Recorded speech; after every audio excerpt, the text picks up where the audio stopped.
The human world is made one. All the countries are losing their distance every day. 25শে Boishakh বিশ্বকবি রবীন্দ্রনাথ ঠাকুরের 164তম জন্মবার্ষিকী। 1268 বঙ্গাব্দের এই দিনে কলকাতার জোড়াসাঁকো ঠাকুরবাড়িতে জন্মগ্রহণ করেন বাংলা সাহিত্যের উজ্জ্বলতম নক্ষত্র রবীন্দ্রনাথ। তার অসামান্য সৃষ্টি, তার গান, এছাড়াও গল্প, কবিতা, উপন্যাস, নাটকের মাধ্যমে বাংলা সাহিত্য ও সংস্কৃতিকে বিশ্ব দরবারে পরিচিত করে তুলেছেন।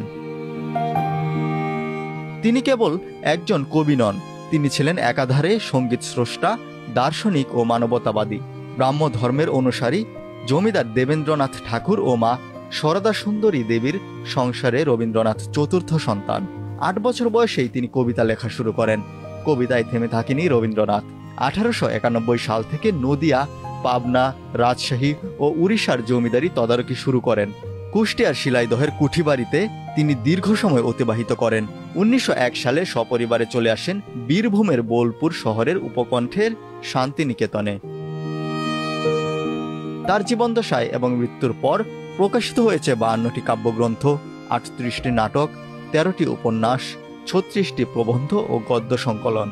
রবীন্দ্রনাথ তার গীতাঞ্জলি কাব্যগ্রন্থের জন্য 1913 সালে নোবেল পুরস্কার পেয়ে বাংলা ভাষা ও সাহিত্যকে বিশ্ব সাহিত্যের অঙ্গনে এগিয়ে নিয়েছিলেন। তার গান আমার সোনার বাংলা, আমি তোমায় ভালোবাসি আমাদের জাতীয় সঙ্গীত। এসব ছাড়াও রবীন্দ্রনাথ ঠাকুরের শিক্ষা, কৃষি, গ্রামীণ অর্থনীতি ও সমাজ কল্যাণমূলক কর্মপরিধিও বিপুল এবং গভীর তাৎপর্যময়। পশ্চিমবঙ্গের শান্তিনিকেতনে ব্যতিক্রম ধর্মী শিক্ষা প্রতিষ্ঠান স্থাপন, পূর্ববঙ্গের শাহজাদপুর প্রতিসরে কৃষকদের মধ্যে ক্ষুদ্র ঋণ প্রবর্তন সহ তার ভিন্ন মাত্রার বহুবিধ কর্ম উদ্যোগ সমীহ জাগানিয়া হয়ে আছে। কবির দীর্ঘ 80 বছরের কর্মময় জীবনের অবসান ঘটেছিল 1348 সনের 22 শ্রাবণ।